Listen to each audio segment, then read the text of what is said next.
Nahum 2, verse 3. It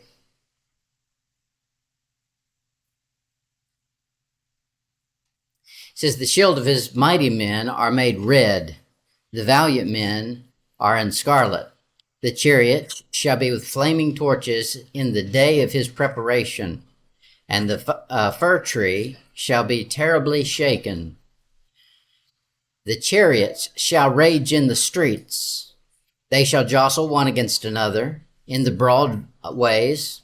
They shall seem like torches. They shall run like lightnings. He shall recount his worthiness. They shall stumble in their walk. They shall make haste to the wall thereof, and the defense shall be prepared. Now, a lot of people have said a lot of things about what all that means, but obviously he's taking him just like he did to Moses, just like he did to John the Revelator, and he's taken them out of their time to view something. And here Nahum is viewing a war or a preparation of war. And this is the way he's describing it. There's chariots and there's torches and everybody's rushing around. Now, men have said for years that that's, an ancient description of what someone would say if they saw some cars and some battle tanks and, all that stuff that they'd never seen before. But we don't know that it's that either. It could be some newfangled stuff that the Antichrist is going to bring with him. Now, we do know that I'm pretty sure it goes back to horse days. Something happens where they're battling on a horse again in the tribulation. Jesus comes back. He doesn't come back on a tank. He comes back on a horse. You've got the four horsemen. History is a circle. There's probably going to be an EMP go off and eliminate all this modern technology junk. And I don't doubt that they're not going to go back to fighting with swords again, up close and personal, because that's how Jesus does it when he comes back. He comes back with a sword and meets them at their game. Historically, this passage is a reference to Assyria and Nebuchadnezzar. You'll notice he's going to give you both things. There's something wild in this passage.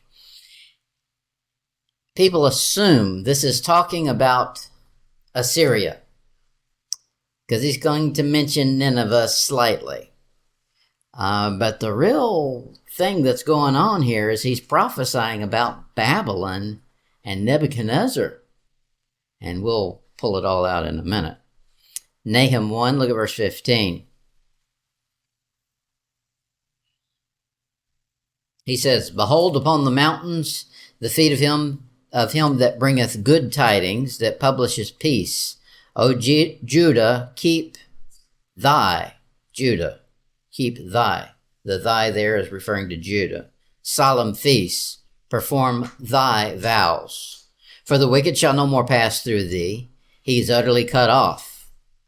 Okay, so that, look back at Nahum 2, verse 5. He shall recount his worthies. They shall stumble in their walk. They shall make haste to the wall thereof, and the defenses shall be prepared. They and thy, is that a reference to Judah? Maybe. Probably what he's referring to here in the general is Assyria and the forces, any force that comes against Israel. But in the tribulation, it's going to switch. Most of Israel will be against God. They'll join forces with the Antichrist. The destruction is this, Revelation 11.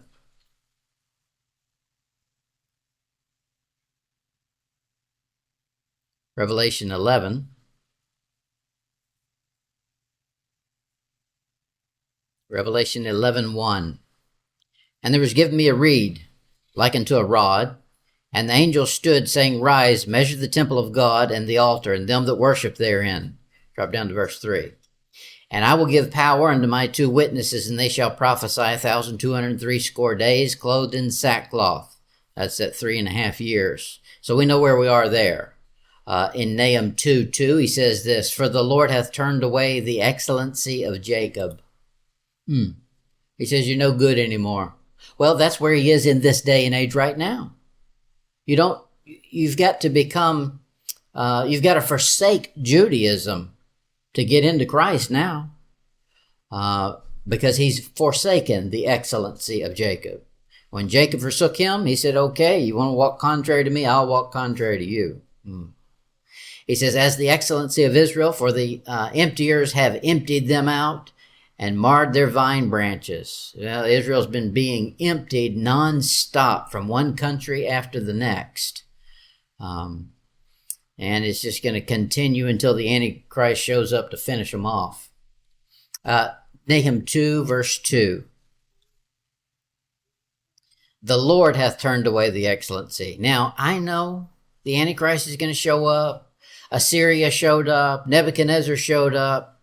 And all of these come, they're wicked men, they're, brutal armies. But it's the Lord. Just like with Job, the devil comes in there and tempts Job. But at the instigation of God, God says, "Hey, have you seen this trick down here? Go try that out." To the devil. So God's in control of all of it. You don't get outside of him. Nahum 2, verse 5. Nahum 2, verse 5. "He shall recount his worthies. They shall stumble in their walk. They shall make haste to the wall thereof, and the defense shall be prepared."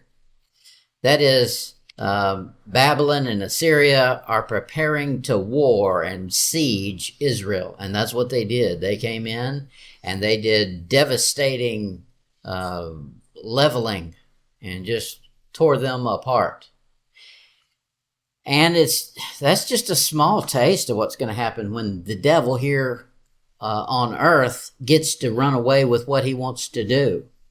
God gives him a short time and says, "Go for it. You can take this much away and destroy this much." And he does. Nahum 2, look at verse 8.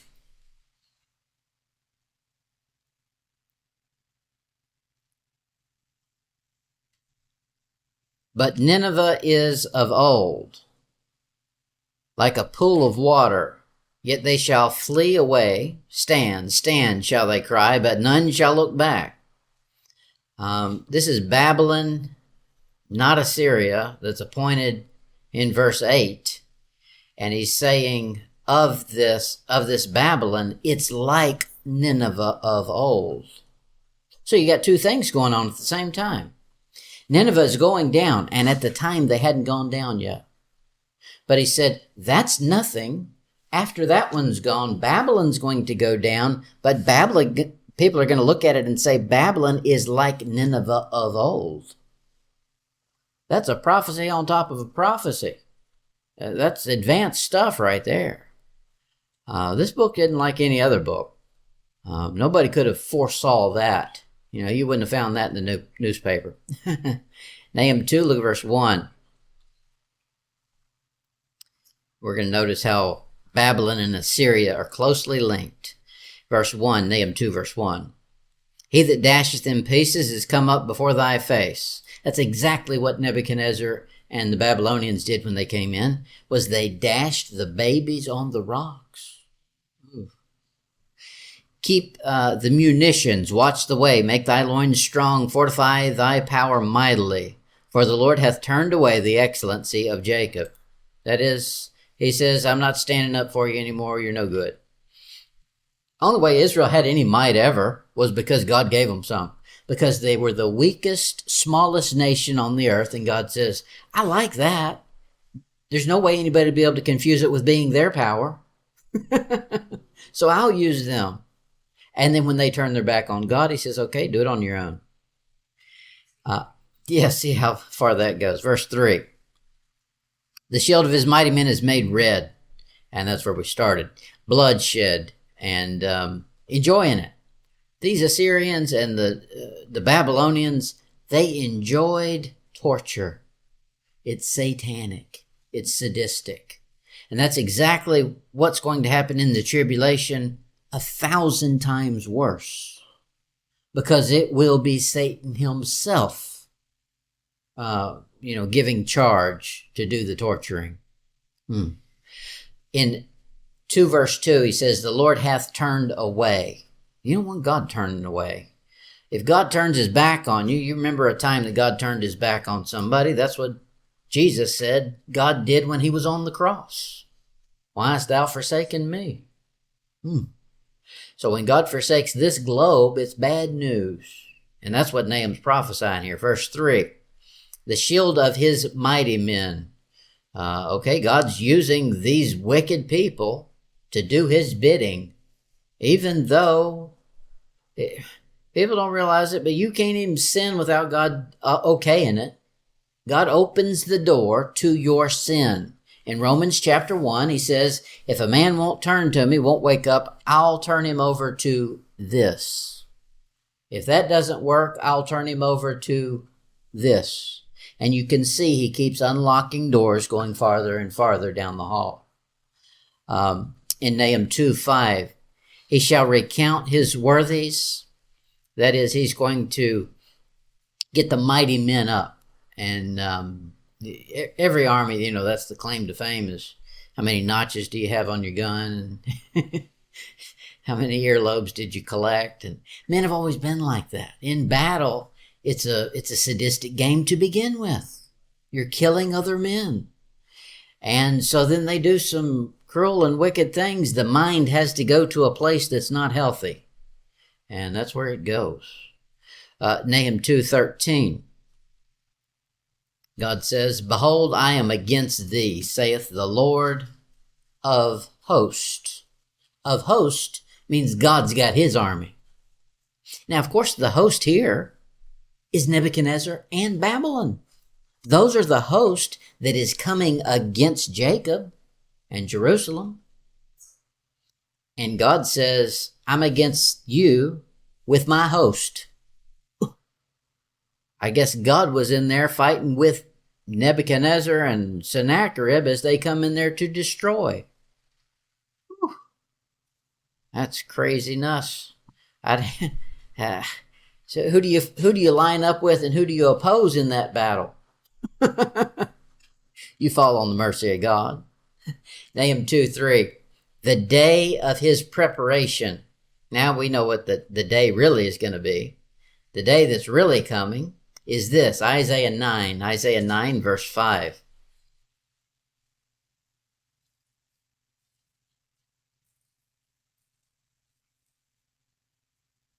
Isaiah 9:5.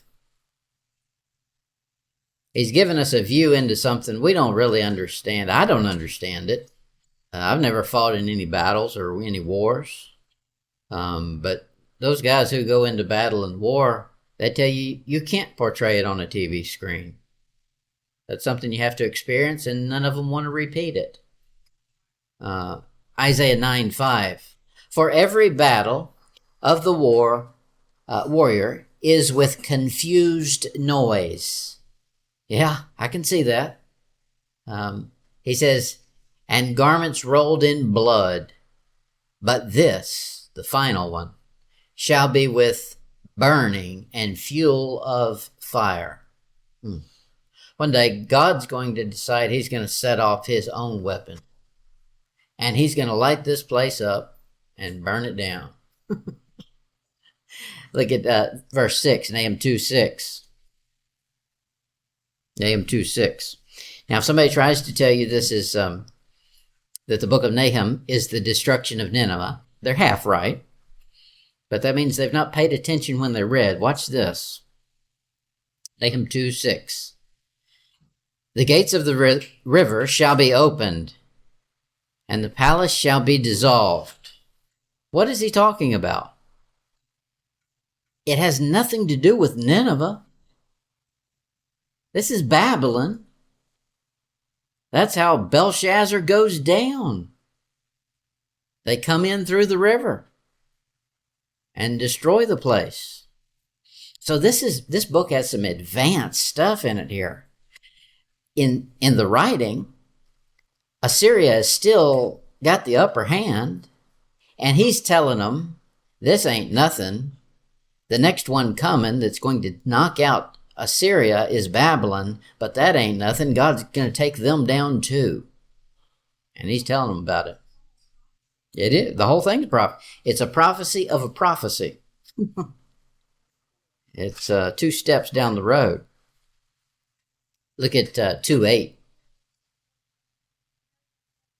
He said, but, the first word is but, Nineveh is of old like a pool of water.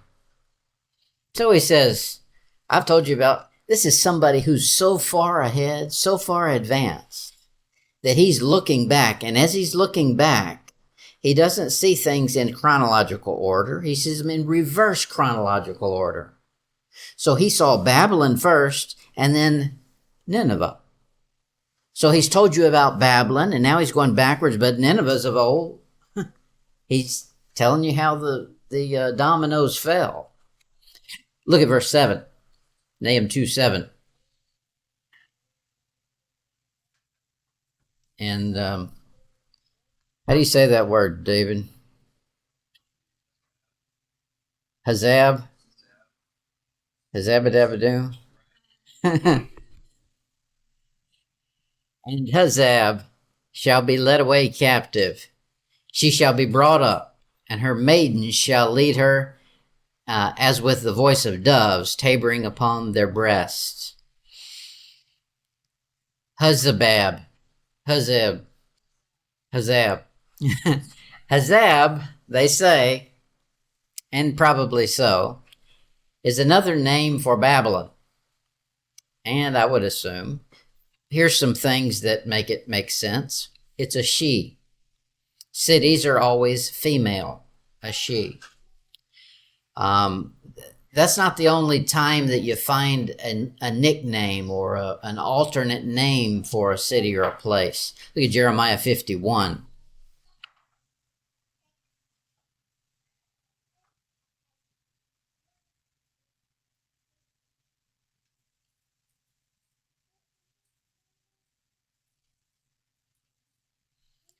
Jeremiah 51, verse 41. Another name for Babylon here. How is Shishak taken? Shishak, not Heshach, Shishak. And how is the praise of the whole earth surprised? How is Babylon become an astonishment among the nations? So there, the nickname or the common name for Babylon was Shishak, and it's a she. Not a Heshach. Cities are female. And we covered, what night? Well, I guess on a Wednesday night, we covered the first Babylon. First Babylon was not in Genesis 10 and 11 with Nimrod. It was in Isaiah 14 and in Ezekiel 28 that when Lucifer defiled his sanctuaries. That's the first one. So you've got this female city that runs all the way through the Bible that's a wicked thing. And that's the female city, according to the Bible, is pictured as a bride. Because we see New Jerusalem come down as a bride adorned for her husband. Well, then the devil's got to have him one too. Sure, he had one to begin with, and he's going to continue trying to produce one. And that bride is going to be Mystery Babylon is how it's going to wind up. This Shishak, let's see if I can give you the scholar's information on it. Because this is over my head. No, Hazab. Hazab means to lead in music as a chorister. So that's the conductor, which they claim that's the root of the word in Hebrew. I don't know no Hebrew. They say it can also mean to be entire or perfect. In Chaldean, the word means to surpass. All of those, you put all of those meanings together, and you've got a perfect picture of how Lucifer became Satan. That's exactly him. He was a choir director that said he was going to surpass God. We got it in Ezekiel 28:13.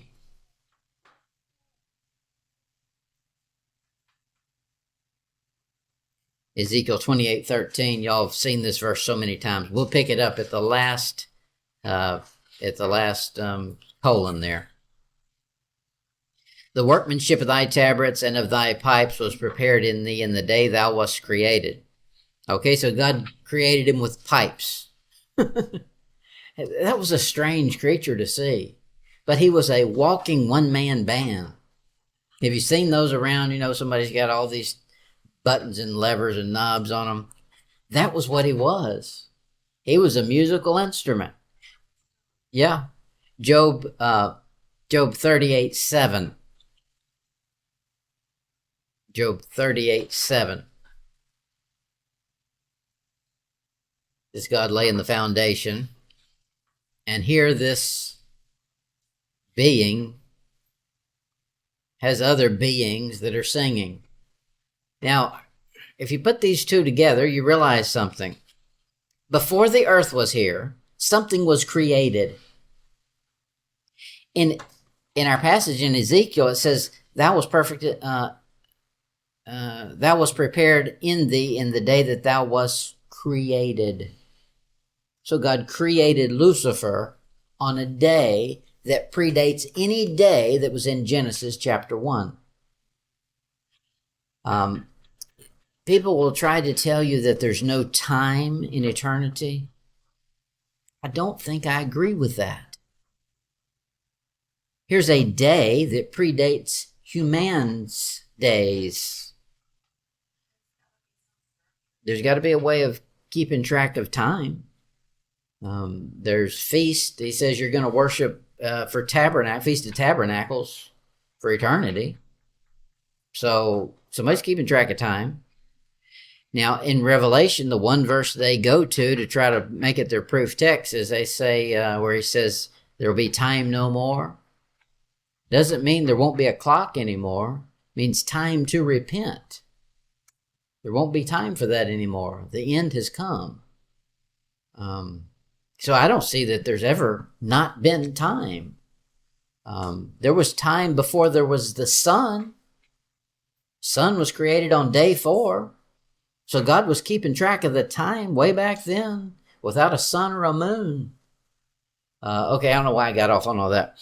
He said that this being was created before all of this stuff because he's going to be there when God's creating this earth.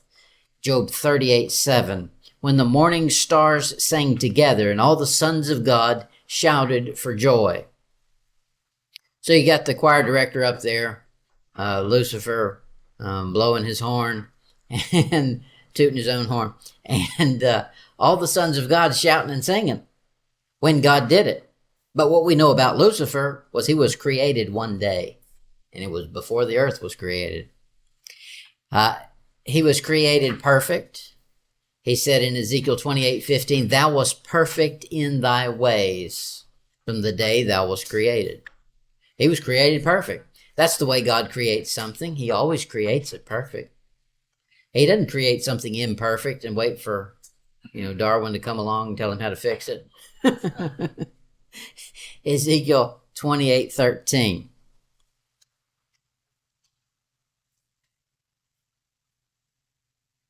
Ezekiel 28:13. Here's how perfect he was. He was the epitome of what we're striving to get. As a Christian, you're striving to possess something, to get some treasure in heaven.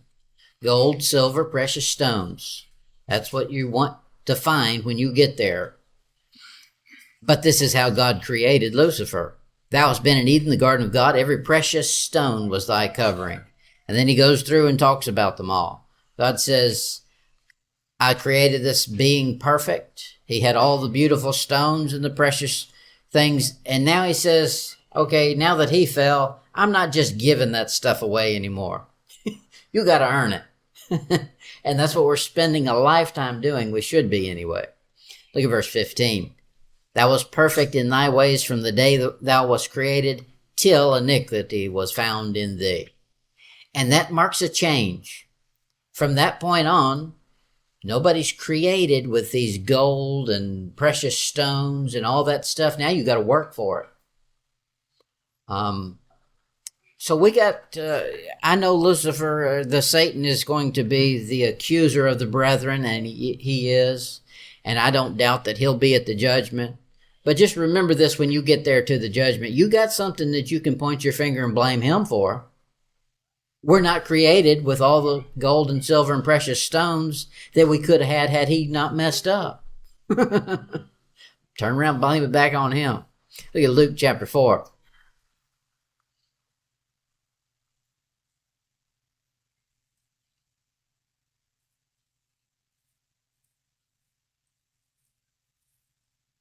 Luke 4, verse 6.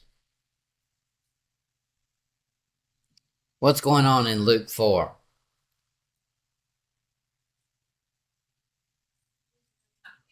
Mm-hmm.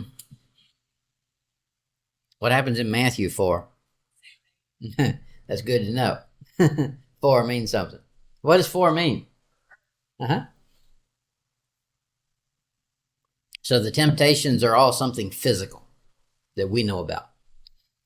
Luke 4, verse 6, the devil speaking. And the devil said unto him, all power is given unto me. I read it wrong. All this power will I give thee, and the glory of them, for that is delivered unto me, and to whomsoever I will, I give it. A liar. Jesus called him a liar from the beginning. He can't give it to whomsoever he will. God's got to allow it. Yeah. Yeah. He's usurped it. I wouldn't say that the devil, people will tell you he's the God of this world, and I agree, but that doesn't mean he's kicked God off the throne and now he's the God of the world. The earth is the Lord's and the fullness thereof, the world and they that dwell therein. So God's still running this show. The devil has usurped it, and God's allowed him to. The only way that the devil is the God of this world is if the world identifies him as such. But that don't make him so. Nahum 2, verse 7. Nahum 2, verse 7.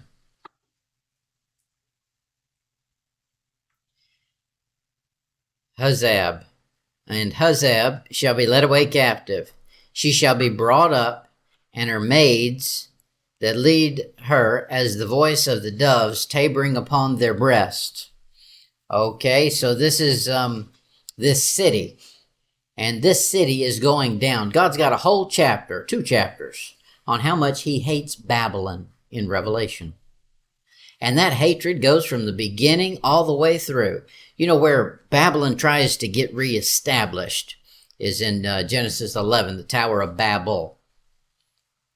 And you can see the hatred God has for it. He says, let's go down there and do a little engineering plan.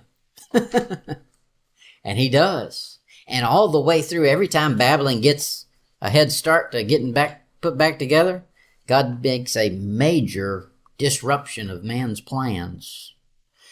Nahum 3, verse 4. Because the multitude of the whoredoms of the well-favored harlot. Does that sound familiar to anybody? That's Revelation. The mistress of witchcrafts, that selleth nations through her whoredoms, and families through her witchcrafts. That's what's going on in the tribulation. He's pointing to a city that's doing it. Now there's 2 major cities. Nineveh, which didn't last long, and Babylon.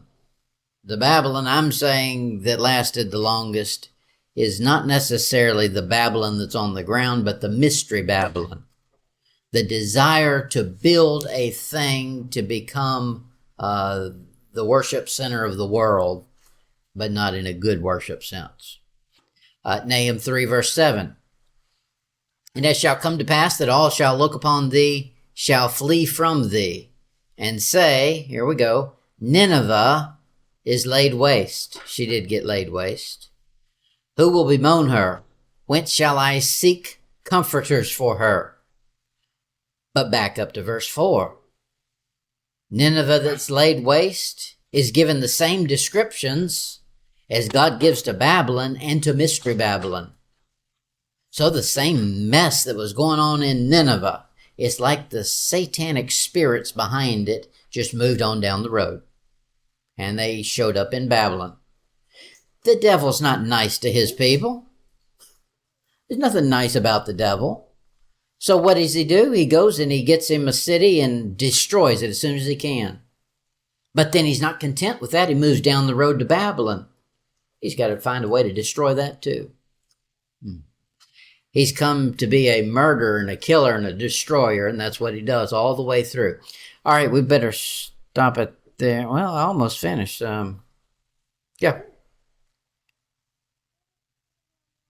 This Babylon is more than likely the bride city, as an imitation of what God has, New Jerusalem.